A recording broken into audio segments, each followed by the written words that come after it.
안녕하세요, 구독자 여러분. 저는 나이 30대 중반인 여성입니다. 사람 일이라는 게 한 치 앞도 모른다고 하지만 정말 이런 일이 생길 줄은 꿈에도 몰랐습니다. 여러분은 만약 결혼을 약속한 사람에게서 치명적인 단점을 보게 된다면 어떻게 하실 것 같으세요? 저도 고민 끝에 이런 결론을 내리게 되었습니다. 이런 결정을 내리기까지 마음이 많이 흔들렸지만 그냥 넘어갈 수는 없는 문제 같더라고요. 제 이야기 궁금하시죠? 지금부터 속 시원하게 한번 털어보도록 하겠습니다. 저는 경주에서 태어났습니다. 경주라고 하면 많은 분들이 떠올리시는 이미지가 있을 거예요. 흔히들 역사의 도시라고 부르죠. 사실 이 말이 그냥 하는 말이 아니라는 걸 저는 어릴 적부터 정말 뼈저리게 느끼며 자랐습니다. 정말 흔한 말로 집 앞 마당만 파도 유적이 나온다는 말이 있을 정도로 경주는 그야말로 땅속 깊숙이까지 역사를 품고 있는 도시라고 할 수 있죠. 여기 또 뭐 나왔다던데? 아니, 어쩜 이렇게 땅만 파면 뭐가 쏟아지는 건지 몰라. 그래? 이번엔 또 어느 집이 공사가 중단됐대? 아니, 또 공사비만 엄청나게 나오는 거 아니야?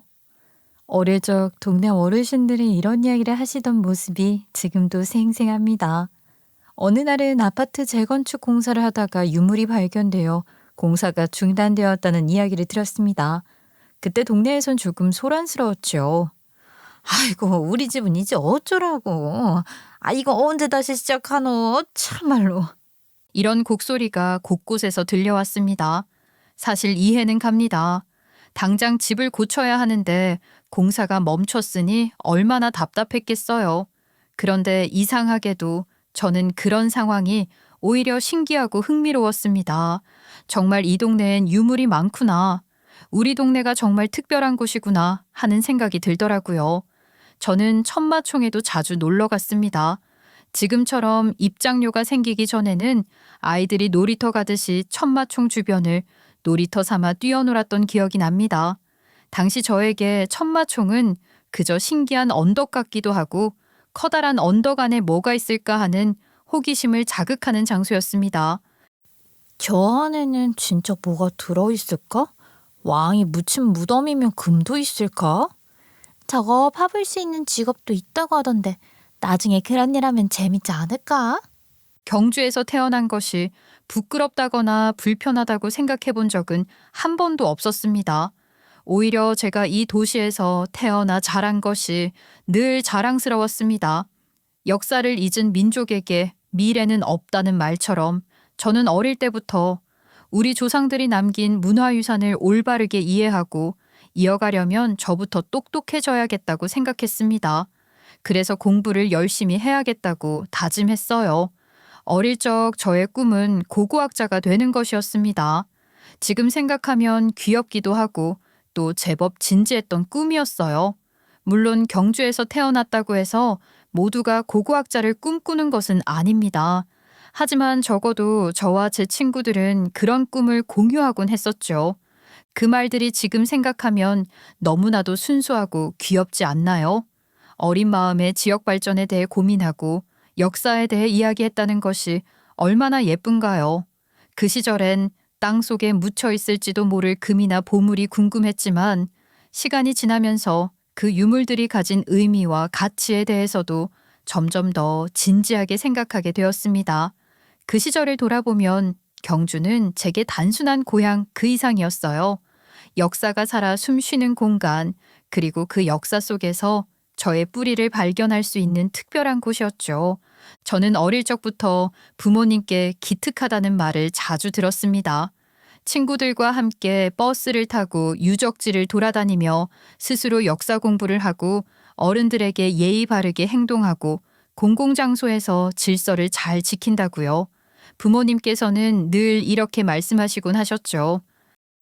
우리 딸은 참 의젓하고 기특해. 요즘 애들 중에 이렇게 예의 바른 애가 어딨냐? 그럴 때마다 저는 쑥스러워하면서도 속으로는 조금 뿌듯했어요. 그래, 나는 착한 아이야. 내가 이렇게 하는 건 당연한 거야. 그렇게 스스로 다짐하기도 했죠. 저는 어른을 공경해야 한다고 생각했고 불편한 사람을 보면 자연스럽게 도와야 한다고 믿었습니다. 그런 생각은 다름 아닌 부모님을 보며 자란 영향이 컸어요. 저희 부모님은 경주 시내의 한적한 골목에서 작은 한과 가게를 운영하셨습니다. 겉보기엔 작고 소박한 가게였지만 그 안에서 부모님은 전통을 지키기 위한 노력을 매일같이 이어가고 계셨죠. 두 분은 손수 연구하신 방법으로 수제 한과를 만들어 판매하셨는데 그 정성은 말로 다 표현하기 어려웠습니다. 사실 한과를 만드는 일은 굉장히 손이 많이 가는 작업이에요. 조청을 고르고 비율을 정확하게 맞추고 온도와 습도까지 섬세하게 조절하지 않으면 한과의 형태가 무너지기 일쑤거든요. 한번 망치면 처음부터 다시 만들어야 하니 시간도 정성도 2배, 3배로 들어가는 일이었습니다. 그래서 저희 집 한과는 가격이 제법 나갔습니다. 그냥 지나가던 사람들이 충동적으로 살 수 있는 정도는 아니었죠. 대부분은 경주에 놀러 온 관광객들이 기념품으로 구매하거나 한번 먹어보고 맛이 괜찮다고 느낀 분들이 명절에 다시 찾아와 주시는 정도였습니다. 대중적인 인기를 끌지는 않았지만 부모님께서는 그 일에 큰 자부심을 가지고 계셨습니다. 우린 이 한과 팔아서 너희 둘 대학도 보내고 집도 장만했잖아. 돈이 많진 않아도 떳떳하게 살았어. 어느 날 어머니가 저에게 이렇게 말씀하셨을 때 저는 괜히 울컥했어요. 생각해보면 그 조그마한 가게에서 부모님이 얼마나 고생을 하셨을지 말하지 않아도 알 수 있었거든요. 특히 어머니는 정말 많이 고생하셨습니다. 저희 집의 한과 가게는 사실 제 친할머니께서 처음 시작하신 사업이었어요. 외동아들이었던 아버지에게 가게를 물려주셨고 당연히 가게 명의도 아버지 앞으로 넘어갔습니다. 하지만 한과를 만드는 비법은 오롯이 어머니가 전수받으셨고 실제로 한과를 만들고 운영을 책임지신 분도 어머니셨죠. 아버지는 손님을 맞이하거나 가끔 가게 앞에서 농담을 건네는 정도였어요.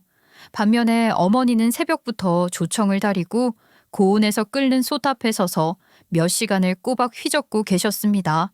그 모습을 어릴 때부터 쭉 봐온 저로서는 솔직히 이런 생각이 들기도 했습니다. 왜 비법은 엄마가 배웠는데 가게는 아빠 명이야? 고생은 엄마가 다 하고 아빠는 거실에서 TV 보면서 웃고만 있는데 이건 좀 불공평한 거 아니야? 얘는 네 아빠 명의가 엄마 명이고 그런 거지. 부부 사이에 그런 걸 일일이 따지겠니? 그리고 그냥 옛날엔 다 그렇게 했어. 네 할머니도 너희 아빠밖에 없으니까 자연스럽게 물려준 거지. 나는 그냥 며느리일 뿐이니까. 물론 어린 마음에 생각한 거였지만 지금 돌이켜봐도 그런 구조가 어딘지 모르게 은근한 성차별 같다는 생각을 하곤 했습니다. 아무리 가족 사업이라지만 아버지가 물려받을 거라면 비법도 그가 익혔어야 했고 정작 한과를 만들고 사업을 꾸려나가는 일도 아버지가 중심이 되었어야 하지 않나 싶었어요. 며느리일 뿐이라는 말이 그렇게 무거울 줄은 몰랐거든요. 그때부터 저는 하나의 결심을 했습니다. 반드시 공부를 열심히 해서 내 삶은 스스로 선택할 수 있는 사람이 되자. 엄마처럼 누군가의 며느리로 또 아내로만 살아가는 인생은 살고 싶지 않다고요. 그래서 더더욱 열심히 공부했습니다. 단순히 성적을 잘 받기 위한 공부가 아니라 제가 원하는 삶을 스스로 만들기 위한 공부였죠. 저는 똑똑해지고 싶었습니다. 어떤 상황에서도 제 몫을 당당히 주장할 수 있을 만큼 지혜롭고 강한 사람이 되고 싶었어요. 고등학생이 되었을 때 친할머니께서 돌아가셨습니다. 어린 마음에도 상실감이 컸고 부모님은 더욱 힘드셨겠지만 한편으로는 이제 엄마도 조금은 쉬실 수 있지 않을까 하는 막연한 기대도 들었죠. 당시 저는 경주에 남아 부모님 곁에서 간간히 가게 일을 도우며 나중엔 고고학 공부를 본격적으로 해보고 싶다는 소박한 꿈을 키우고 있었습니다. 그런데 그 평범했던 일상이 예상치 못한 사건 하나로 완전히 바뀌게 되었습니다. 친할머니께서 돌아가신 지 8개월쯤 지났을 무렵이었어요. 평소와 다름없이 가게에서 일을 도와드리고 있는데 아버지의 얼굴빛이 심상치 않으셨습니다. 어머니도 말수가 적으셨고요. 너 이따 저녁 먹고 시간 되면 잠깐 앉아. 아버지랑 할 얘기가 있다. 아버지의 그 한마디에 저는 괜스레 불안해졌습니다.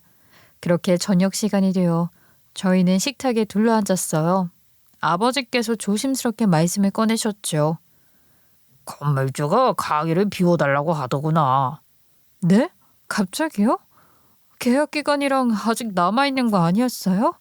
그리고 그 자리에서만 몇십 년을 운영했는데 갑자기 이러는 법이 어디 있대요? 아이 그러게나 말이야. 그동안 우리가 있던 자리에 자기 아들이 장사를 하고 싶다고 하더라. 그래서 다음 달까지 비워달래. 순간 귀를 의심했습니다. 저희 가족은 수십 년간 그 자리에서 장사를 해왔습니다. 건물이 들어서기 전부터, 그러니까 공터일 때부터 친할머니께서 가게를 운영하셨고, 건물이 세워진 이후에도 건물주와 잘 협의해서 자리를 지켜온 것으로 알고 있었는데 하루아침에 나가라니요? 계약 기간 남아있는 걸로 문제 삼아서 못 나간다고 알박기를 할 수는 없는 거예요? 계약은 남아있긴 한데 건물주가 말하길 이제 건물 명의가 아들 명의로 바뀌었대. 아들이 관리 권한이 있으니 우리도 따라야 한다고 하더라. 보증금은요? 벌써 내 계좌로 보내버렸어. 편지도 없이. 그게 끝이래. 이미 뭐 다 계약 종료라고 선언하는데 할 수 있는 일이 없더구나. 그 자리는 저희 가족의 삶과 다름없었고 단순한 장사터가 아니라 할머니의 시간과 엄마의 손길, 아버지의 기억이 깃든 곳이었으니까요. 하지만 더 충격적인 건 그 다음이었습니다. 혹시 다른 자리를 알아보자며 주변 건물을 돌아다녔는데 어찌 된 일인지 근처 상가 주인들이 한결같이 월세를 터무니없이 높게 부르고 있었던 겁니다. 마치 입이라도 맞춘 듯이 말이죠. 그렇게 저희 가족은 수십 년 동안 함께한 그 골목을 떠나야 했습니다. 결국 외곽 쪽 말 그대로 한적하고 사람이 잘 다니지 않는 거리로 자리를 옮겨야 했어요. 손님도 줄었고 외국인 관광객들은 더 이상 오지 않았습니다. 물론 가게 이전에 대한 아무런 설명도 없이 하루아침에 쫓겨나다시피 했기 때문에 장사가 잘 될 리가 없었습니다.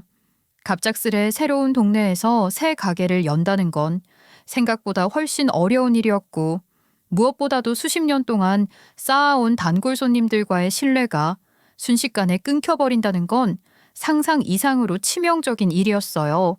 게다가 더 얄미웠던 건 저희가 쫓겨난 바로 그 자리에 건물주 아들이 전통과자 전문점이라는 간판을 걸고 장사를 시작했다는 점이었습니다. 그곳에서 파는 것들은 한눈에 봐도 공장에서 대량 생산된 한과들이었는데 그걸 또 전통 한과라고 홍보하는 걸 보니 정말 분통이 터졌죠. 저희 부모님은 온갖 정성과 시간, 기술을 들여 하나하나 손으로 만들었는데 그런 수고는 무시당한 채 더 싸고 더 화려하게 포장된 제품들이 저희 자리를 대신한 것이죠. 그날 집으로 돌아가는 길에 저는 혼자서 조용히 결심을 했죠. 왜 죄 없는 사람들이 이렇게 무너져야 하는 걸까? 법이 있다면 이런 부당함을 막아줘야 하는 거 아닌가? 그 의문이 제 가슴에 깊게 박혔고 그날 이후로 제 인생의 방향은 완전히 달라지게 되었어요. 물론 그 결심은 충동적일 수도 있었습니다. 그 전까지만 해도 저는 고고학을 전공해보고 싶다는 막연한 꿈을 품고 있었으니까요. 하지만 그때의 분노와 무력감, 그리고 부모님이 아무런 대응도 하지 못한 채 쫓겨나는 모습을 지켜본 저는 더 이상 가만히 있을 수 없었습니다. 나 결심했어. 변호사가 될 거예요. 다시는 우리가 그렇게 억울하게 쫓겨나는 일 없게 하려면 저라도 법을 알아야 할 것 같아요. 갑자기? 아니 변호사가 되려면 공부를 얼마나 잘해야 하는데. 지금부터 이 악물고 악착같이 할 거야. 그니까 나 공부할 수 있도록 지원 조금만 해줘요. 사실 저는 성적이 나쁜 학생은 아니었습니다. 평소에도 꾸준히 성실하게 공부하는 편이었고 성적 관리에도 신경을 많이 썼습니다. 그래서 그 결심을 한 뒤로는 더욱 더 무섭게 책상에 매달렸습니다. 수능이 끝나고는 지방에 있는 종합대학의 법학과에 어렵게 합격했습니다. 서울은 아니지만 여기서 시작하면 된다는 마음으로 대학 생활을 시작했죠. 대학생이 되고 나서도 저는 하루하루를 허투루 보내지 않았습니다. 친구들이 축제를 즐기거나 여행을 떠날 때도 저는 도서관에 앉아 판례를 읽고 관련 기사들을 모아 분석하며 시간을 보냈습니다. 힘이 들 때마다 고등학생이었던 제가 쓸쓸한 뒷모습으로 부모님과 함께 쫓겨나던 그날을 떠올리며 다시 마음을 다잡았습니다. 그 기억이 제 원동력이자 이유였으니까요. 그렇게 몇 년의 시간이 흘렀고 저는 결국 서울 소재의 중형 로펌에 입사하게 되었습니다. 제 나이 28이 되던 해의 일이었습니다. 그렇게 저는 변호사가 되었고 부동산, 세무, 명예 관련 소송에 특화된 전문 변호사로 일을 하게 되었어요. 건물주의 말 한마디에 법의 보호 없이 쫓겨났던 저희 가족의 그 억울함을 기억하고 있기 때문에 같은 일로 고통받는 분들의 목소리에 귀 기울이며 사건을 막기로 결심을 한 거죠. 나는 우리 딸이 한다면 하는 성격이라는 것을 알고는 있었지만 정말로 변호사가 되어서 이렇게 다른 사람들의 일을 해결해 줄 거라고는 생각 못했어. 나를 못 믿었던 거야? 나 앞으로 엄마랑 아빠처럼 억울한 일을 당하는 사람이 없도록 누구보다 열심히 사건 맡아서 일을 할 거야. 그래, 그 마음이 중요한 거다. 항상 약자의 편에 서서 억울한 사람이 없도록 네가 노력해주면 좋은 거지. 올해는 우리 딸 믿는다. 잘 해낼 거라고. 그렇게 저는 정말 미친 사람처럼 일에 몰두했습니다. 사실 부모님 일이 일어난 지는 꽤 시간이 흐른 후였고 당시에도 법의 맹점을 아주 교묘하게 피해간 경우라 법적으로 대응할 수 있는 수단이 거의 없었습니다. 법률적 사각지대에서 벌어진 일이었기에 몰라서 당할 수밖에 없었다는 말 외에는 달리 설명할 길이 없었죠. 그 무력감은 저를 더 단단하게 만들었습니다. 변호사로 일하게 된 이후 저는 제 동료들 사이에서 불도저라는 별명을 얻게 되었습니다. 제 전문 분야인 부동산 명예 관련 소송에서 제가 맡은 사건은 거의 대부분 승소로 이끌었고 그 과정에서 저는 잠도 줄이고 밥도 거르며 때로는 코피를 쏟아가며 자료를 뒤지고 판례를 분석했습니다. 박변, 너 또 밤샌 거야? 눈이 퀭한데? 잠 좀 자라. 그렇게 열심히 일 안 해도 승률이 어마어마한데 왜 그래? 이번 건 좀 복잡하더라고. 명의가 3번이나 바뀌었는데 중간에 위임서 위조 정황이 있어. 이건 꼭 찾아야 돼. 그렇게 말하며 저는 또다시 책상 앞으로 돌아갔고 사무실 안에서는 쟤는 진짜 적으로 두면 안 되는 애다. 불도저가 또 일 시작했네 같은 말이 자연스레 따라오곤 했어요. 사실 피도 눈물도 없는 변호사라는 말도 자주 들었는데요. 저는 그 말이 그다지 기분 나쁘지 않았어요. 제가 맡은 의뢰인들에게는 피도 눈물도 없이 일해주는 게 최선이라 생각했거든요. 승소 후 제 손을 꼭 잡고 정말 감사합니다, 선생님. 덕분에 살았습니다. 라고 말하던 의뢰인의 얼굴을 떠올리면 제가 얼마나 냉정하게 일했든 그게 틀린 길은 아니었다는 확신이 들었으니까요. 물론 상대편 변호사나 피고 측에서는 저 같은 사람을 마주치고 싶지 않았을 겁니다. 합의가 쉽게 되지 않고 한번 물면 절대 놓지 않는다는 평가를 들었으니까요. 저 역시 그 사실을 모르지 않았고요. 그렇게 제 일에만 몰두하며 바쁘게 달려오던 중 제가 35이 되던 해에 뜻밖의 인연을 만나게 되었습니다. 바로 제 예비 신랑이었죠. 처음부터 연애로 시작된 관계는 아니었습니다. 그는 대형 식품 기업의 마케팅 본부장으로 일하고 있었고 당시 그 회사는 프랜차이즈 사업을 본격적으로 확장하려는 시점이었습니다. 안녕하세요. 이번에 프랜차이즈 사업을 확대하면서 명의 문제나 세무 쪽에서 법률 전문이 필요해서요. 고문 변호사를 한번 모시려고 합니다. 처음 그가 우리 로펌을 찾아왔을 때 그렇게 차분한 말투로 자신의 상황을 설명했죠. 우리 대표님은 그 자리에 함께 계시다가 곧바로 저를 불렀습니다. 대표님의 추천으로 저는 그의 회사와 계약을 맺고 고문 변호사로 일하게 되었습니다. 물론 정규직은 아니었고 일종의 외부 계약직 같은 형태였죠. 계약 내용에 따라 월별 자문 업무를 진행하며 프랜차이즈 사업 관련 부동산 문제, 세무 조율, 명예 이전에 따른 리스크 분석 등을 담당하게 되었습니다. 그런데 막상 일을 시작해 보니 생각보다 훨씬 할 일이 많았습니다. 프랜차이즈 사업이라는 게 단순히 매장 하나를 여는 게 아니라 계약 구조부터 상표권, 명예 관리, 본사 가맹점 간의 분쟁까지 모든 영역에서 법률적인 정비가 필요했기 때문입니다. 그래서 자연스레 마케팅 본부장인 그와 자주 마주치게 되었죠. 처음에는 철저히 업무적인 관계였고 서로 존댓말도 꼬박꼬박 썼습니다. 저는 여전히 차가운 태도로 일했기에 그 역시 쉽게 다가오지 않았습니다. 저 변호사님께 궁금한 게 있는데 변호사님은 어떻게 이 일을 하게 되신 거예요? 굉장히 열정적이시던데요. 그냥 살면서 좀 억울한 일을 겪은 적이 있어요. 그래서요. 그런 사람들 돕고 싶어서 시작했죠. 그는 말없이 고개를 끄덕였습니다. 그리고 그날 이후로 저는 그의 눈빛에서 단순한 업무 관계 이상의 관심이 조금씩 엿보인다는 것을 느끼게 되었죠. 그렇게 제 일생의 한 줄기처럼 다가온 인연은 생각보다 조용하고 자연스럽게 제 곁에 스며들었습니다. 그리고 저는 그때 처음으로 제 인생이 조금은 달라질 수 있다는 가능성을 느끼게 되었습니다.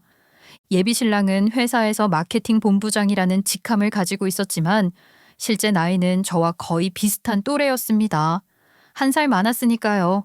중소기업의 특성상 인원이 많지 않다 보니 승진 속도도 빠르다고 하더라고요. 이제 막 업계에서 이름을 알리기 시작한 회사였기 때문에 앞으로 인원이 보충되면 더욱 사업이 확장되겠지만 당시로서는 충분한 인력이 확보되지 않은 상태였습니다. 그래서였는지 예비신랑은 말 그대로 발로 뛰어다니면서 두세 사람의 몫을 혼자 해내고 있었고 그 과정에서 저와 연결되는 일들도 자연히 많아졌습니다. 마케팅 본부장으로서 그는 새로운 점포 확보와 관련된 문제를 자주 다뤄야 했고 저는 부동산 명예 문제나 임대차 계약, 세무 관련 이슈를 정리해 주었죠. 그렇게 우리는 함께 일하면서 서로에 대한 신뢰와 호감을 조금씩 쌓아가기 시작했습니다.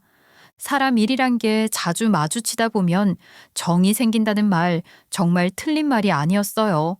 처음엔 단순히 고문 변호사와 클라이언트라는 관계였지만 시간이 지날수록 일 외적인 대화도 조금씩 늘어나게 되더군요. 결정적으로 저희 사이가 연인으로 발전하게 된 계기는 제가 그의 개인적인 문제를 도와주면서였습니다. 저 변호사님, 잠깐 시간 괜찮으세요? 네, 급한 일은 다 처리가 돼서요. 무슨 일이세요? 제 개인적인 일이라 좀 조심스럽긴 한데요. 혹시 상담 좀 받아도 될까요? 이야기를 들어보니 그의 어머니, 그러니까 예비 시어머니께서 서울의 소형 상가 하나를 소유하고 계시더라고요. 크거나 고급스러운 건물은 아니었지만 그래도 부동산이라는 특성상 일정한 자산 가치는 있는 그런 곳이었습니다. 문제는 그 건물에 새 들어있던 세입자가 다소 교묘한 방식으로 알박기를 하고 있다는 점이었습니다. 예비 시어머니께서는 원래 그 자리를 오래 빌려줬던 터라 해당 세입자와의 계약이 끝나면 더 이상 연장을 하지 않고 직접 사용하거나 새로운 임차인을 들이려고 했던 상황이었습니다. 하지만 세입자 쪽에서는 별도의 계약서 없이 묵시적으로 계약이 연장되어 왔다며 자신에게 여전히 권리가 있다는 주장을 하고 있었던 거죠. 계약서가 따로 없다고요? 최근에 갱신한 증빙 자료도 없으신 거예요? 네, 어머니가 좀 순진하신 편이라서요. 세입자 말을 믿고 계약서를 제대로 쓰지 않으셨어요. 그냥 말로만 그 사람이 나갈 거라고 했대요. 상황을 자세히 들여다보니 세입자가 의도적으로 그런 방식으로 오래된 건물에 머물면서 알박기를 하고 건물주가 법적 대응을 하려 하면 합의금 명목으로 돈을 받아낸 후 나가는 방식으로 여러 번 그런 행동을 반복해왔던 사람이었습니다. 악의적인 의도가 분명히 보였기 때문에 저 역시 그냥 넘어갈 수 없었어요. 저는 바쁜 와중에도 예비 신랑의 부탁을 외면할 수 없었습니다. 이미 마음속에 호감이 자라고 있었거든요. 그래서 짬짬이 시간을 내어 사건을 들여다보고 세입자의 과거 사례들을 조사하고 법적인 허점을 파악하며 소송을 준비하기 시작했습니다. 그런데 소송 준비가 본격화되자 세입자 쪽에서 먼저 연락이 왔습니다. 원만하게 합의를 보자고요. 아마 저희 쪽에서 소송을 진지하게 준비하고 있다는 걸 눈치를 챈 것 같아요. 그니까 합의를 하자고 연락이 온 거겠죠? 변호사님, 와, 진짜 대단하시네요. 어머니도 걱정이 많으셨는데 이렇게 빠르게 정리될 줄 몰랐어요. 이건 정리 안 됐으면 이상한 거죠. 이런 사례 저 꽤 많이 다뤘거든요. 그렇게 저는 적법한 절차를 따라 정확한 계약 해지 통보를 보내고 권리관계를 명확히 집어내며 사건을 매끄럽게 조정했습니다. 예비 시어머니는 그제야 안도의 한숨을 쉬시며 예비 신랑에게 이렇게 말씀하셨다고 하더라고요. 아유, 그 변호사님 참 똑부러지더라. 사람 보는 눈이 있네 너. 그 일을 계기로 저는 예비 시어머니가 작은 상가를 가지고 있다는 사실도 처음 알게 되었고, 동시에 예비 시어머니 역시 저에 대해 호감을 가지게 되신 것 같았습니다. 직접 제게 말씀은 안 하셨지만 예비 신랑을 통해 들은 말로는 꽤 긍정적인 평가를 내리셨다고 하더라고요. 저 부담스럽게 생각하지 마시고요. 저희 엄마가요, 변호사님 보고 참 괜찮은 사람 같대요. 감사 인사를 전하고 싶다고 하시는데 혹시 시간 괜찮으세요? 아유, 무슨 감사 인사까지요. 직장 동료 일이라서 도와드린 건데요. 그래도 도움이 됐다니 다행이네요. 그때부터였던 것 같아요. 예비 신랑도 제게 조금 더 편안하게 다가오기 시작했고, 저 역시 그와의 관계에 대해 진지하게 생각하게 되었던 순간이었죠. 이를 통해 맺어진 인연이었지만 그 인연이 점점 더 깊어지고 있다는 걸 저도 느끼고 있었습니다. 예비 시어머니 역시 저에게 인사를 꼭 전하고 싶다고 하시더니 저를 찾아오셨더라고요. 세상에 이렇게 똑부러지는 아가씨가 다 있어요. 역시 변호사는 다른 건가 봐. 우리 아들이랑 나이도 비슷해 보이는데 내가 밥 한 끼 사도 괜찮죠? 예비 시어머님께서는 저를 처음 뵌 날부터 굉장히 호의적인 태도를 보이셨습니다. 건물 문제로 도움을 드렸던 날 저를 유심히 바라보시더니 그렇게 말씀하셨죠. 쑥스러우면서도 어딘가 기분 좋은 순간이었습니다. 그날 식사 자리에서 시어머님은 설레발을 좀 치셨어요. 우리 아들이 오랜 시간 여자를 만난다는 이야기를 들어본 적이 없었는데 이런 여자친구가 있었구나 하시며 박수까지 치시며 기뻐하셨죠. 그런데 사실 그때까지만 해도 저희는 연인 사이는 아니었습니다. 그냥 서로에게 좋은 감정을 가지고 있었을 뿐이었죠. 그래서 시어머님의 말씀에 저도 예비 신랑도 얼굴이 빨개져 어쩔 줄 몰라 하고 있었는데 그런 저희 모습을 보신 시어머님께서도 당황하신 듯 말을 덧붙이셨어요. 어머나, 아직 그런 사이는 아니었어요? 아유, 내가 실수했네. 아이고, 얘, 너는 왜 이렇게 좋은 여자가 눈앞에 있는데 가만히 있니? 이러다가 다른 사람한테 뺏기면 어쩌려고 그래? 그러시면서 예비 신랑의 옆구리를 콕콕 찌르시더라고요. 그 모습을 보면서 저도 웃음을 참기 어려웠습니다. 그런데 그 말씀이 예비 신랑에게는 꽤나 큰 자극이 되었던 것 같아요. 자리에서 돌아오는 길에 조심스럽게 저에게 말을 꺼내더군요. 우리 진지하게 만나볼래요? 결혼을 전제로요. 그 말에 저도 잠시 망설였지만 사실 저는 이미 마음이 예비 신랑에게 향해 있었기에 거절할 이유가 없었습니다. 그렇게 저희는 연인이 되었습니다. 그때부터 시어머님께서는 저를 두고 우리 며느리라고 하시며 여기저기 자랑을 하기 시작하셨습니다. 물론 기분 나쁘지는 않았습니다. 오히려 저를 그렇게 마음에 들어 하시는 모습이 감사하기도 했고요. 하지만 시간이 조금 지나면서부터 상황이 조금씩 달라졌습니다. 저는 변호사라는 직업 특성상 평일에는 정신없이 바쁘고 주말에는 다음 주 소송 준비나 자기 개발을 위해 시간을 따로 떼어두는 편입니다. 쉬는 날이지만 쉬는 것 같지 않은 날들이 대부분이었죠. 독서도 하고 최근 판례나 법률 변화도 확인하면서 공부를 꾸준히 해야 하니까요. 그런데 시어머님께서는 주말만 되면 꼭 저를 불러내셨습니다. 본인의 친구들을 만나시는 자리에 저를 데려가 얘가 우리 며느리 될 아가씨야 변호사야 하고 소개하셨죠. 처음 한두 번은 그럴 수 있다고 생각하고 기쁘게 따라갔습니다. 저를 자랑스러워해 주시는 마음이 느껴졌고 그런 관심도 나쁘지 않다고 생각했거든요. 하지만 매주 주말마다 그런 자리가 반복되다 보니 저도 점점 지쳐가기 시작했습니다. 아직 저희가 사귄 지 2달 정도밖에 되지 않았고 결혼이 확정된 것도 아닌데 매번 며느리라고 소개되는 것도 조금 부담스러웠습니다. 어느 날은 정말 중요한 사건 준비를 해야 하는 주말이었는데도 불구하고 또 불러내시기에 결국 정중하게 말씀을 드렸습니다. 어머님, 주말마다 불러주시는 건 정말 감사하지만 요즘 일이 많아서 주말에는 좀 집중해서 정리할 시간이 필요해요. 오늘은 정말 죄송하지만 힘들 것 같아요. 그러니? 아유, 내가 너무 들떴나 보다. 우리 아들이 이렇게 괜찮은 아가씨를 데려왔다는 게 너무 자랑스럽고 기뻐서 그런 건데. 너도 참 내 마음을 모르는구나. 은근히 뾰루퉁한 목소리로 말을 하시더라고요. 서운해하시는 것 같은 느낌도 들었어요. 저는 이대로 계속 괜찮을까 싶은 마음도 들었습니다. 연인 사이가 된 지 얼마 되지 않았는데도 시어머님의 기대가 너무 크다는 것이 나중에 혹시라도 관계에 틈이 생기면 오히려 더 큰 부담으로 다가올 것 같았거든요. 그 뒤로 먼저 연락도 하시지 않고 제가 연락을 드려봐야 바쁘다면서 하시면서 은근히 선을 그으시는데 저도 불편하더라고요. 나 당신 어머님 정말 좋은 분이신 건 아는데 솔직히 조금 부담스러울 때도 있어. 우리가 아직 서로를 알아가는 단계인데 어머님 기대가 너무 크신 것 같아서. 미안해. 나도 알아. 우리 엄마가 좀 앞서가시는 경향이 있긴 해. 내가 잘 말씀드릴게.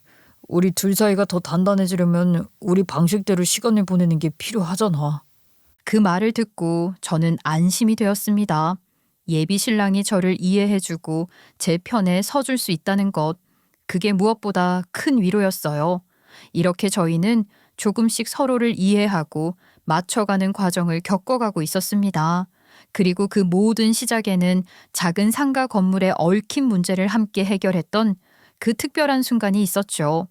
그러던 어느 날 예비 시어머니와 함께 식사하는 자리가 있었어요. 식사를 하다가 갑자기 대놓고 물으시더라고요. 우리 집은 건물이 몇 채 있어. 그런데 너희 집은 뭐가 있니? 부모님은 서울 어디에 사시니? 혹시 강남? 저희 본가는 경주에 있고요. 부모님께서는 경주에서 수제 한과를 만드세요. 한과? 아니 공장을 운영하시는 것도 아니고 직접 만드신다고? 그 표정이 마치 그런 걸로 생계를 유지한다고? 라는 의미처럼 느껴졌어요. 그런데 옆에 있던 예비 신랑이 거들더라고요. 저도 그 한과 먹어봤는데요. 진짜 맛있어요. 정성도 들어가 있고요. 정말로 공장이 있는 것도 아니고 그냥 맨손으로 수제로 만드신다고? 표정이 조금 오묘하게 바뀌셨어요. 말은 안 하셨지만 왠지 마음속으로 평가하고 있다는 느낌이 들었습니다. 그리고 그 일을 계기로 예비 시어머니께서 저를 주말마다 불러내시던 일도 조금씩 줄어들기 시작했어요. 저는 오히려 그게 편했죠. 그렇게 시간이 흘러 저희가 만난 지 6개월쯤 되었을 때였어요. 예비 신랑이 갑작스럽게 프로포즈를 했습니다. 우리 만난 지 오래되진 않았지만 마음만은 변하지 않을 자신 있어. 나랑 결혼해 줄래? 저는 조금 당황했지만 사실 이미 마음은 있었기에 거절할 이유는 없었어요. 그렇게 저희는 결혼을 전제로 본격적인 만남을 이어가게 되었습니다. 그 후 예비 신랑이 제 부모님께 인사를 드리고 싶다며 식사를 대접하고 싶다고 했습니다. 그런데 제가 그때 중요한 소송 때문에 바빠서 경주에 내려갈 시간이 도저히 나지 않았어요. 그래서 예비 신랑이 계속 조르는 바람에 결국 부모님께서 서울로 올라오시기로 하셨죠. 당연히 저는 이 자리가 제 부모님만 모시고 예비 신랑이 식사 대접을 하며 허락을 받는 자리라고 생각했어요. 그런데 막상 약속한 장소에 도착하니 예비 시어머니가 떡하니 앉아 계신 거예요. 그것도 별로 반갑지 않은 표정으로요. 어머님 여기는 어쩐 일로 오셨어요? 아이 그럼 상견례 자리에 내가 안 오면 누가 오니? 너네 시골에선 양가 부모님 따로따로 모시고 상견례 하니? 상견례요? 오늘은 저희 부모님께 그이가 식사를 대접하고 허락을 받는 자리라고 들었는데요. 그게 상견례지 뭐야 얘는. 우리 아들이 너한테 결혼하자고 했다며? 아니 근데 약속 시간이 얼마나 지났는데? 서울 사람한테 시간은 금이야 금. 그런데 너네 부모님은 왜 아직도 안 오셔? 참 시골에서 올라오려면 길도 헤맬 테고 시간도 많이 걸리겠지. 그 말을 듣고 저는 기가 막혀서 팔짱을 낀 채 예비 시어머니를 바라봤어요. 그러자 예비 시어머니가 저를 노려보시며 말씀하셨어요. 너 지금 뭐 잘났다고 나를 그렇게 쳐다보는 거니? 며느리가 고개도 숙일 줄 알아야 하는 법이야. 그 순간 정말 이게 무슨 상황인지 저도 황당했어요. 그런데 마침 저희 부모님께서 경주에서 기차를 타고 먼 걸음을 해서 도착하셨어요. 아직 자리에 앉지도 않으셨고 인사도 차에 끝나지 않았는데 예비 시어머니께서 갑자기 폭탄처럼 말씀을 던지셨어요. 반갑다는 인사도 하기 전에요. 여기까지 오시느라 고생은 많이 하셨겠지만 어쩌죠? 제가 드릴 말씀만 드리고 먼저 가봐야 할 것 같아요. 천사람이 강남까지 오니까 신기한 것도 많으셨을 텐데 관광도 좀 하셔야 하지 않겠어요? 시간도 없으실 텐데 상견례고 나발이고 그냥 파혼하는 걸로 하고 관광이나 하시죠. 그 말을 듣는 순간 제 귀를 의심할 수밖에 없었습니다. 어머니, 아버지 앞에서 그런 무례한 말을 아무렇지 않게 내뱉는 그 모습이 믿기지 않았고 제 눈앞이 하얘졌어요. 그 말을 듣고 저는 순간 이게 또 무슨 소린가 싶었습니다. 예비 신랑이 제 부모님을 모시고 식사를 하며 인사를 드리고 싶다고 해서 정성껏 준비된 자리였고 저 역시 양가의 좋은 시작이 되기를 바라는 마음으로 나왔는데요. 갑자기 나타난 예비 시어머니께서 파혼이라는 말을 꺼내시고는 저희 부모님이 경주에서 올라오셨다고 은근히 무시하는 듯한 태도를 보이시니 벙쪘다는 말로도 부족했습니다. 그 상황에서 저는 얼떨떨하게 예비 신랑을 바라보았어요. 그는 입을 벌린 채로 한동안 아무 말도 못하다가 제 표정을 보고는 황급히 입을 뗐습니다. 당황스러워하는 예비 신랑의 얼굴을 보니 예비 시어머니께서 혼자 모든 것을 결정하고 일방적으로 통보해버린 것이라는 걸 알 수 있었죠. 엄마 지금 뭐라고 하는 거야? 아니 갑자기 무슨 파혼의 관광에 엄마 뭐 잘못 먹었어? 당신도 지금 같은 의견인 거야? 어머님께서 이야기하신 파혼 이야기에 동의하는 거냐고. 아니야 지수씨 파혼은 무슨 파혼이야. 엄마 지금 장인어른 장모님 앞에서 무슨 말을 하시는 거야? 나 진짜 곤란하게 왜 이래. 나 결혼할 거라니까. 그때 예비 시어머니께서 조용히 앉아 계시던 저희 부모님은 힐끗 한번 쳐다보시더니 제게 이렇게 말씀하셨습니다. 예, 너는 저 새카만 속이 안 보이니? 변호사식이나 되니까 내 건물이 탐나겠지. 순간 저는 말문이 막혀 아무 대답도 하지 못했습니다. 제가 언제 그분의 재산에 대해 말한 적도 관심을 보인 적도 없었으니까요. 도대체 무슨 억측을 하시나 싶어 조용히 있었더니 예비 시어머니께서는 점점 말의 수위를 높여가셨습니다. 갑자기 어머님 건물이 왜 나와요? 가증 없이 시골에서 악착같이 공부해서 변호사 됐다며. 내가 알아보니까 그 한가각에 사람도 안 들어온다던데 장사도 안 되고 결국 자리 쫓겨나서 면도리에서 겨우 장사하는 거라며. 그런 가진 것 없는 집안에 승질까지 지독한 여자가 우리 집 며느리가 되면 내 재산 다 털리는 거 아니냐고. 엄마 지금 무슨 오해를 하시는 거야. 지수 씨는 그런 거 탐내지 않아도 본인이 능력 있는 사람이라고. 그런 말씀은 좀 지나치잖아. 그런데도 예비 시어머니는 물러서지 않으셨습니다. 오히려 예비 신랑의 등을 퍽하고 소리나게 내리치시며 더 큰 소리로 말씀하셨어요. 너는 저 능그렁이 같은 속이 안 보이니? 나중엔 분명히 자기로 법 낸다고 하면서 내 건물 내놓으라고 할 게 뻔하지 않냐고. 저는 그 자리에 그대로 굳어버렸습니다. 그런 생각을 해본 적도 없었고 오히려 그런 발언을 듣고 나니 어이가 없었습니다. 지금도 저는 중소기업 고문 변호사로 외근을 다니며 바쁘게 일하고 있고 로펌 쪽 일도 병행하고 있어서 충분히 안정적인 수입이 있었습니다. 마음만 먹는다면 저 역시 대출을 받아 예비 시어머니께서 소유하신 그 건물보다 더 좋은 부동산을 매입할 수도 있다고 생각했거든요. 게다가 예비 시어머니께서 그렇게 목에 힘주시는 그 건물 말입니다. 제가 봤을 땐 강남도 신사동도 아닌 위치에 있고 역에서도 꽤 거리가 있어서 교통편도 그다지 좋지 않았습니다.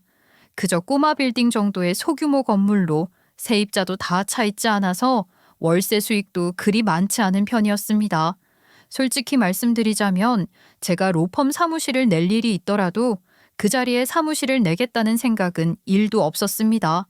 그런데도 건물 하나 가지고 있다고 마치 대기업 회장님처럼 유세를 부리는 모습을 보고 있자니 웃음이 나올 지경이었습니다. 말 한마디 한마디에 담긴 편견과 오만함이 너무나도 노골적이어서 그 자리에 앉아 있는 것조차 불편하게 느껴졌습니다. 저는 속으로 천천히 숨을 들이쉬고 차분하게 제 부모님을 쳐다보았습니다. 멀리 경주에서 서울까지 올라오신 부모님께 이런 모욕을 드리게 될 줄은 정말 상상도 못했습니다. 저희 부모님께서는 아무 말 없이 조용히 앉아 계셨지만 그 침묵 속에 담긴 상처가 느껴졌습니다. 예비 신랑은 얼굴이 벌개진 채 어쩔 줄 몰라 했고 저는 그 순간 마음속으로 결심을 하나 하게 되었습니다. 앞으로 이런 사람들과 가족이 되어 살아가는 것이 과연 옳은 일일까? 결혼이란 단순히 두 사람의 사랑으로만 이루어지는 게 아니라 양가의 관계와 태도, 그리고 서로에 대한 존중이 동반되어야 가능한 일이라는 걸 새삼 깨달았던 순간이었습니다. 작은 건물 하나로 사람을 이렇게까지 깎아내릴 수 있다면 정작 그 사람이 가진 건물보다 더 작은 건 그 사람의 그릇이라는 걸 말입니다. 우리 부모님께서는 예비 신랑이 직접 식사 자리를 마련했다며 감사한 마음으로 정성껏 준비한 한과 세트를 바리바리 싸들고 먼 경주에서 서울까지 올라오셨어요. 차를 오래 타고 올라오셔서 피곤하셨을 텐데도 예비 사위가 식사 자리까지 챙겨줘서 고맙지 하시며 밝게 웃으시던 부모님의 얼굴이 아직도 잊혀지지 않아요. 그런데 도착하자마자 이런 말도 안 되는 모욕을 받게 될 줄은 저도 상상도 못했습니다. 예비 시어머니가 식사 자리에 느닷없이 나타난 것도 황당했죠. 거기다가 우리 부모님이 자리에 앉기도 전에 갑자기 파혼은 생각해봤니? 라는 말씀을 꺼낸 게 말이나 되는 일입니까?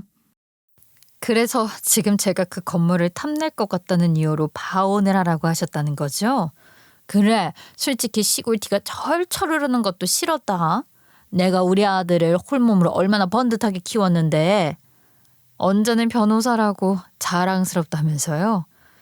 강남에 살지 않는다는 이유로 이러시는 거죠. 최근 그 태도는 뭐니?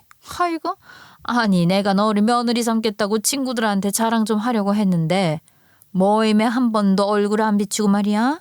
우리 아들이 종소기업 다니는데 무슨 전문 변호사를 만나냐고 다들 수근거리잖아. 내가 무시당해서 속이 터지게 했어. 그때 깨달았죠. 이분이 왜 저를 못마땅해 했는지. 결국 아들 자랑하고 싶어서 모임에 저를 데리고 나가고 싶었던 건데 제가 일이 바쁘다는 이유로 그 자리를 몇 번 거절하니까 자존심이 상하셨던 거예요. 며느리를 통해 자기 체면 세우려던 게 뜻대로 되지 않으니 기분 나쁘다는 이유 하나로 파혼 운운까지 하신 거였죠. 그뿐만이 아니었습니다. 저희 부모님을 향해서는 은근히 비웃음까지 흘리시더라고요. 그리고 내가 참아보려고 하긴 했는데 해도 너무한 거 아니냐? 시골에서 싼 티를 팍팍 내는 유분수지 우리랑 급이 맞는다고 생각해? 상견례 자리에 등산복 차림으로 나타나는 사람이 어딨어? 저는 오늘 상견례 자리라는 설명을 들은 적이 없었다고요. 그냥 부모님 모시고 식사 한번 대접하고 싶다고 말해서 마련한 자리였고요. 저희 부모님 역시 그런 줄 알고 편안한 복장으로 오신 건데 어떻게 이런 자리인 줄 알았겠어요? 아유 뭐가 어찌됐든 사위감 만나러 오는 자리에 등산복이 맞다고 생각하냐? 어? 그래서 파혼을 하셨으면 좋겠다는 말씀이신 거죠. 저는 오늘 이렇게 부모님께서 대놓고 무시당하는 상황까지 겪어가면서 이 결혼 굳이 해야 할 이유를 잘 모르겠고요. 오늘 자리가 상견례라는 얘기도 못 들었습니다. 부모님도 그냥 편하게 식사하자고 해서 나오신 거라고요. 만약 어머님이 계신 줄 알았으면 당연히 차려입고 나오셨겠죠. 근데요, 지금 어머님, 아니, 아줌마가 하시는 모습을 보니까 저희도 굳이 예의를 차릴 필요는 없을 것 같습니다. 뭐라고? 지금 나한테 아줌마라고 했니? 아니, 어떻게 나한테 아줌마라고 할 수 있어? 아이고, 이 대바라진 거. 파혼하자고 하셨잖아요. 그럼 더 이상 어머님이 아니라 그냥 아줌마죠. 아줌마라고 불러드린 것도 예의를 차린 거예요. 감사히 여기셔야죠. 그 말이 끝나기가 무섭게 예비 시어머니는 얼굴이 벌겋게 달아오르시며 저에게 삿대질을 하기 시작하셨어요. 너 지금 말 다 했냐며 어디서 감히 그런 소리를 하냐 하시며 소리를 높이시는데 저는 조용히 서류 가방을 열어 평소 가지고 다니던 문서 중 A4 용지 한 장을 꺼냈습니다. 그리고는 그 종이를 예비 시어머니 앞에 탁 하고 내밀었어요. 그게 뭔가 싶어서 종이를 확 채가시더라고요. 저는 오히려 여유를 가지며 한번 확인을 해보시라 말씀을 드렸습니다. 예비 시어머니는 무슨 서류냐며 미간을 찌푸리시더니 종이를 받아들고 내용을 본 순간 얼굴이 사색이 되셨습니다. 종이를 든 손이 덜덜 떨릴 정도로 당황하시는 모습이 그대로 보였어요. 그 순간 저는 이 모든 상황이 너무 허무하고 웃기기도 했습니다. 자신의 체면만 생각해서 며느리 자리를 거래처럼 여기고 부모님을 무시하는 사람이 제가 꺼낸 한 장의 종이로 그렇게 당황하는 모습을 보니 그간 참아온 마음이 조금은 풀리는 기분이었죠. 그 서류 기억나시죠? 아줌마께서 잊어버릴 리가 없는 서류일 텐데. 아니, 어떻게? 아니, 네가 이거를 어떻게 들고 있는 거야? 뭔데 그래? 엄마 왜 이렇게 안색이 급격하게 창백해졌어? 손은 왜 덜덜 떨고? 아유, 궁금해하지 마. 이리 내놔. 뭔데 그래? 뭐야? 이게 무슨 서류야? 여기 적힌 건 다 뭐고? 냅두라니까. 너 아주 팔뚝을 숨기고 있었구나. 도대체 이걸 다 어떻게 찾았어? 네가 직접 구한 거야? 그럼 제가 직접 찾은 거지 누가 찾아주겠어요? 어쩐지 건물이 좀 이상하다고 생각했어요. 그 말을 듣자 예비 시어머니는 얼굴이 급격히 일그러지면서 갑자기 오열하듯이 울기 시작했어요. 그리고는 저에게 싹싹 빌었죠. 갑자기 변해버린 태도에 당황스러워한 것은 저희 부모님뿐만이 아니었습니다. 방금 전까지도 저에게 바락바락 악을 쓰던 사람이 오열을 할 것처럼 빌기 시작했으니 얼마나 놀라워요. 1인극을 하는 것도 아닌데 말이죠. 예, 오해가 있을 수도 있어. 내가 잘못했어. 이게 말이야 아주 오래전의 일인데 그때는 법이라는 것도 잘 몰랐고 주변에서 이렇게 하면 쉽다고 해서 그냥 그렇게 했을 뿐이야. 예비 신랑은 그 모습을 보고 도대체 무슨 이야기를 하는 건지 모르겠다는 얼굴로 네가 설명 좀 해보라며 저를 바라봤죠. 그런데 예비 시어머니가 갑자기 저에게 아무 말 하지 말아달라는 얼굴을 하시더라고요. 아마 쪽팔렸을 겁니다. 본인이 금이야오기야 키운 아들에게 모든 것이 들통나는 상황은 상상도 하지 않았을 거예요. 이게 다 무슨 말이냐고요? 제가 여러분들께는 알아듣기 쉽게 설명을 해드리겠습니다. 사실 예비 시어머니께서 자랑하듯이 말을 했던 그 건물은 예비 시어머니 명의로 되어 있긴 했지만 실제 자금은 오래된 지인이 대주었던 것으로 확인됐어요. 명의신탁 형식으로 진행된 건물이었는데 이건 부동산 실명법 위반의 소지가 다분했어요. 저는 부동산 전문 변호사라서 이런 점이 너무 이상하게 느껴졌죠. 아니, 가족도 아니고 오래된 지인이 자금을 왜 대줍니까? 그것도 꼬마 빌딩을 사는데 말이에요. 그렇게 저는 수상함을 느끼고 등기부등본부터 자금 흐름, 계좌, 이체 내역, 그리고 당시 매도자의 진술서까지 꼼꼼하게 확보했어요. 그런데 그중 가장 충격적인 부분은 그 오래된 지인과 예비 시어머니의 관계였어요. 두 사람 사이가 보통 사이가 아닌 듯 보였고 주변 사람들은 둘이 부부인 줄 알았다고 말했죠. 저는 그 얘기를 듣고도 이상하다 싶어서 뒷조사를 조금 더 해보았는데 결국 그 오래된 지인은 예비 시어머니와 오랜 시간 불륜 관계를 이어온 사람이었어요.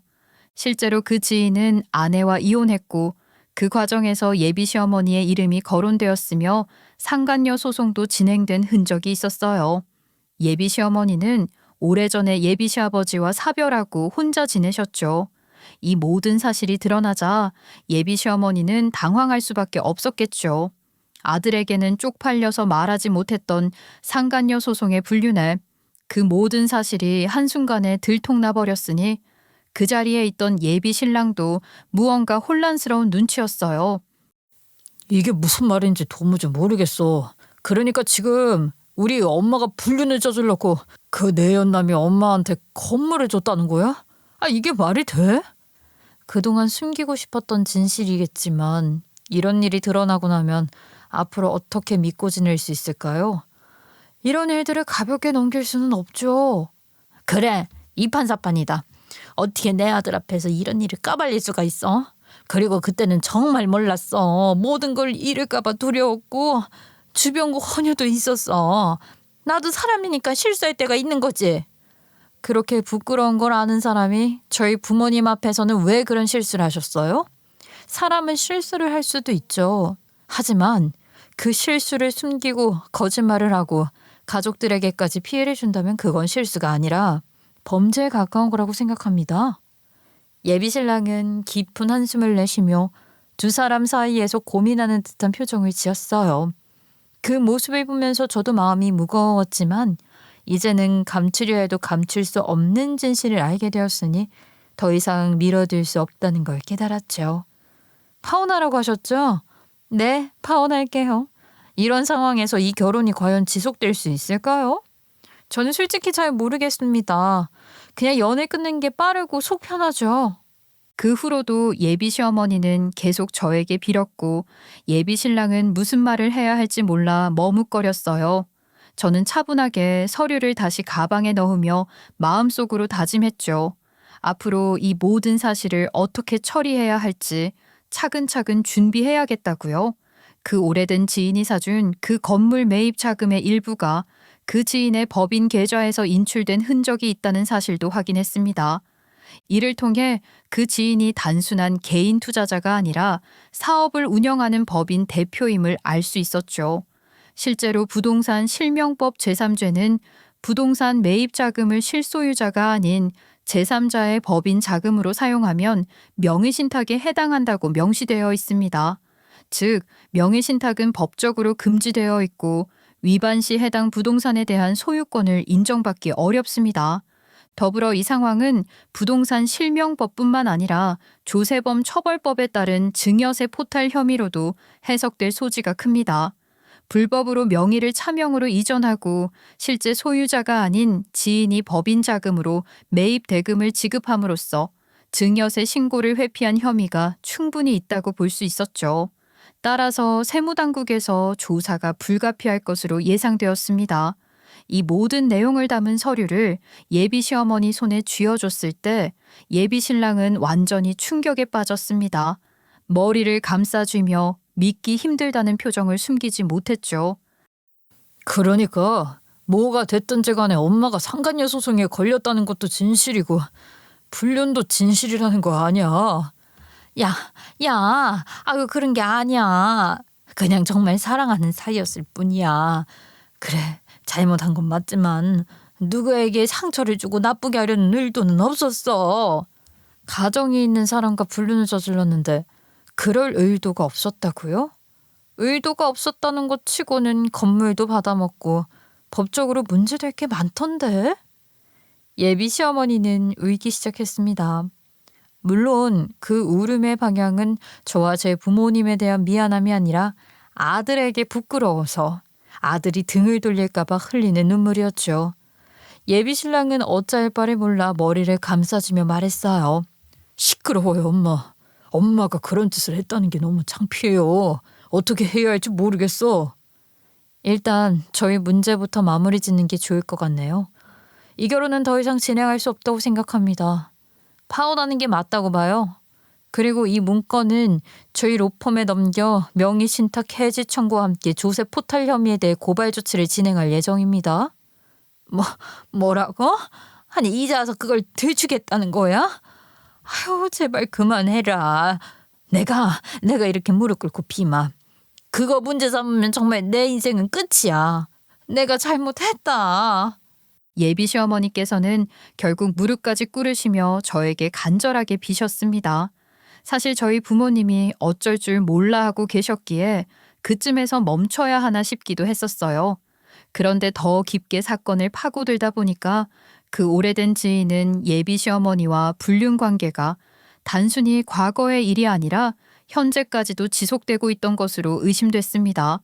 더 충격적인 건 그 지인이 와이프와 이혼 소송을 진행하다가 결국 소송을 취하하고 아직도 같이 살고 있다는 사실이었죠. 예비 시어머니는 이 비밀스러운 관계를 몰래 계속 유지하고 있었습니다. 이번 사건으로 다시 한번 만약 이런 일이 드러난다면 예비 시어머니는 모든 재산을 잃고 빈털터리가 될 뿐 아니라 이혼까지 당할 위험에 처한 셈이었던 거죠. 저는 그 사실을 다 알고 있었고요. 결국 예비 시어머니는 우리 친정 부모님 앞에서 눈물로 사죄했고 상견례는 그 자리에서 파국으로 끝나고 말았습니다만 저는 그날 일을 후회하지 않아요. 그 이후에도 저는 그저 물러서지 않았습니다. 우리 부모님이 무시당한 것도 억울했고 이 사건을 그냥 덮을 수 없었죠. 그래서 해당 건물과 관련된 모든 자료를 익명으로 로펌에 넘겨 조사가 본격적으로 시작되도록 했습니다.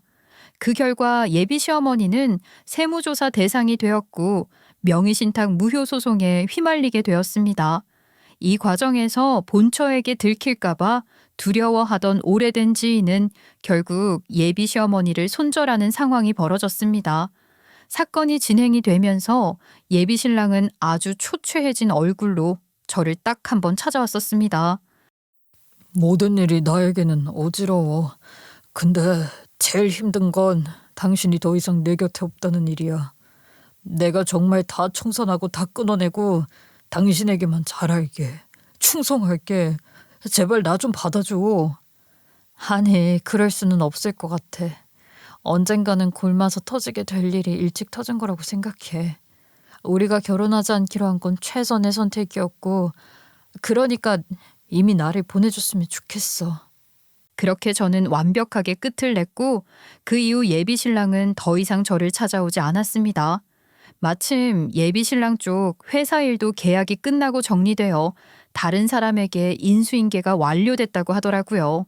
저는 더 이상 예비 신랑이었던 그 사람을 마주할 일이 없게 되었습니다. 그렇게 열혈히 사랑했지만 끝은 허무하더라고요. 인생사라는 게 이런 거겠죠? 사랑이라는 게 이런 거고요. 하지만 저는 덤덤히 받아들이고 제 상처를 과감하게 내보이기로 했습니다. 더불어 앞으로 제 일에 더 열심히 임하려고요. 여러분, 제 사연 끝까지 들어주셔서 정말 감사합니다.